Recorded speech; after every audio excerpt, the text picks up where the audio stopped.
Hello friends, welcome to my YouTube channel Saral Astro. आज हम बात करेंगे भावार्थ रत्नाकर का अध्याय 1 कर्क लग्न श्लोक नंबर 14, 15 और 16 के बारे में। तो शुरू करते हैं आज का सेशन। सबसे पहले हम जानेंगे श्लोक नंबर 14 और 15 के बारे में, जिसकी संस्कृत स्लाइड मैंने आपके सामने रख दी है। उसके अंदर रामानुजाचार्य कहते हैं कि कर्की जातस्य लग्नस्थो रवि सौम्य तु सौरभ्यक कविल्लाभे चंद्रभौम गुरुवः संस्थिता यदि। और 15 नंबर का जो श्लोक है उसके अंदर कहते हैं कि रवेदार्येति तु संप्राप्ते निर्धनम योगमस्तुते इतरेशा दशा काले योगदास्तु भवेन्ति ही। तो इसके अंदर रामानुजाचार्य कहते हैं कि कर्क लग्न के अंदर जो भी जातक का जन्म होता है उसके अगर सूर्य और बुध लग्न स्थान में, शुक्र चतुर्थ स्थान में हो और गुरु चंद्र मंगल एकादश भाव यानी 11वां भाव है उसके अंदर हो, तो जातक को सूर्य की जब दशा आती है तो उसके अंदर निर्धनता मिलती है। बाकी दूसरे ग्रह है उसकी दशा जब आती है तो धनप्रद या फिर योगप्रद होती है।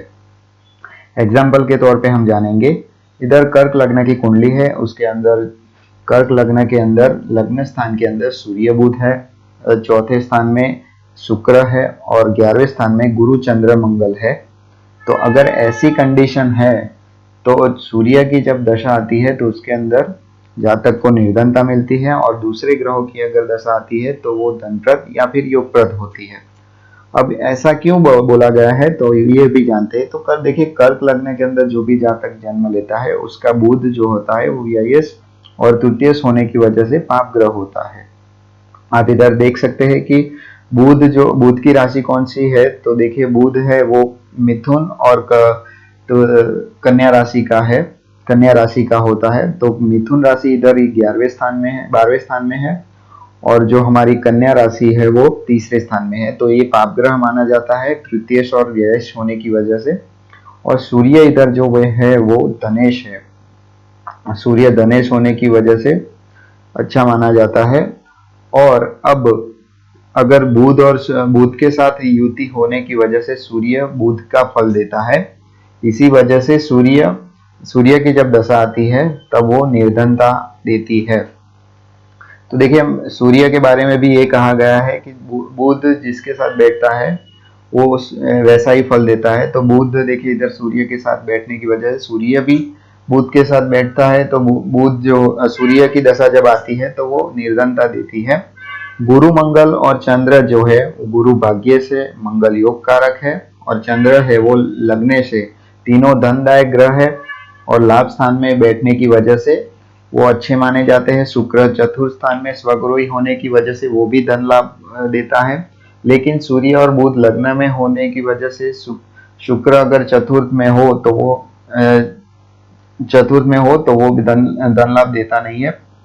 सूर्य और बुध लग्न में हो और सूर्य चतुर्थ में है, शुक्र चतुर्थ में है, तो वो शुक्र और जो गुरु चंद्र मंगल है वो धन लाभ देते हैं या फिर योगप्रद होते हैं। लेकिन सूर्य बुध होते हैं वो धनप्रद नहीं होते तब। और सबसे ज्यादा बुरा तो वो है कि सूर्य की जब दशा आती है तो वो निर्धनता देती है, दूसरे जो ग्रहों की दशा आती है वो निर्धनता देती नहीं है।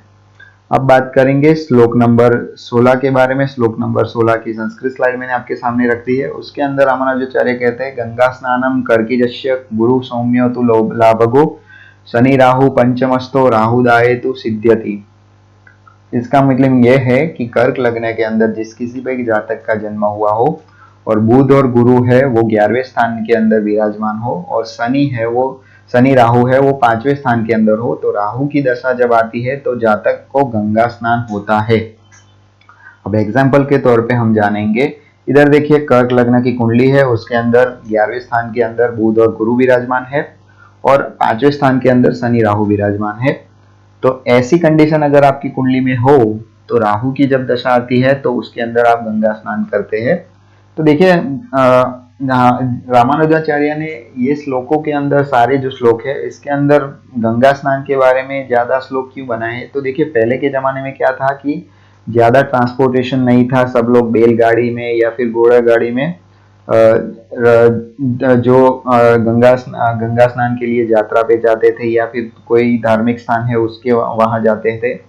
तो ये बहुत डिफिकल्ट था और रेयर केस में ऐसा मिलता था कि पूरा कुछ लोग गंगा स्नान कर पाते थे, या फिर दूर दूर दराज के गांव में से लोग जो होते थे वो गंगा स्नान कर पाते थे, वो रेयर केस में होता था। इसी वजह से उस टाइम पे जो हमारा गंगा स्नान था वो डिफिकल्ट था और रेयर केस में होता था, दुर्लभ था। इसी वजह से ये ऐसी कंडीशन, गंगा स्नान अच्छा माना जाता है तो ऐसी कंडीशन कब आती है, तो उसके बारे में योग जो है वो ज्योतिष में ज्यादा लिखे गए हैं, और रामानुजाचार्य ने भी फोकस ज्यादा किया है कि गंगा स्नान जातक कब करता है। क्योंकि सबको एक आशा होती है कि अपनी जिंदगी में एक बार तो वो गंगा स्नान करे, या फिर गंगा घूमने के लिए जाए, या फिर यात्रा करे चार धाम की। तो इसी वजह से रामानुजाचार्य ने इसके ऊपर ज्यादा फोकस किया है। तो कर्क लग्न की कुंडली में ऐसी कंडीशन हो, 5वें स्थान में शनि राहु हो या फिर 11वें स्थान में बुध गुरु हो, तो जातक राहु की दशा में गंगा स्नान करता है।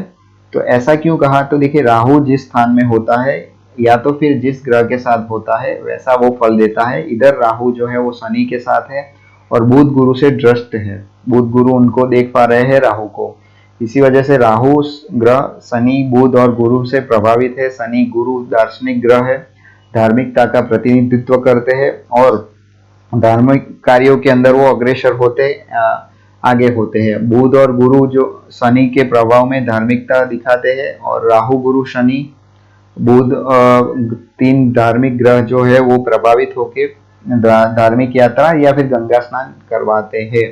इसी वजह से रामानुजाचार्य ने यहाँ ये कहा है कि कर्क लग्न के अंदर 5वें स्थान के अंदर शनि राहु हो और 11वें स्थान के अंदर बुध गुरु हो, तो वो जातक राहु की दशा में गंगा स्नान करता है।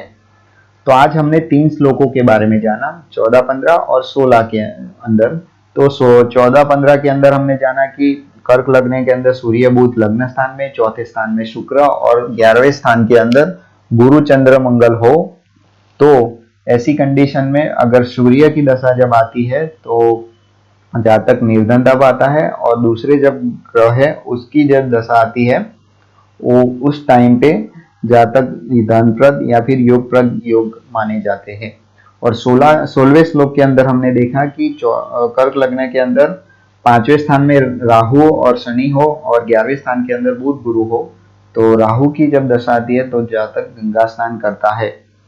तो आज के लिए बस इतना ही था। उम्मीद है आपको ये वीडियो अच्छा लगा होगा। अगर ये वीडियो अच्छा लगा है तो लाइक शेयर एंड सब्सक्राइब जरूर कीजिए। तब तक के लिए मुझे इजाजत दीजिए। Thank you.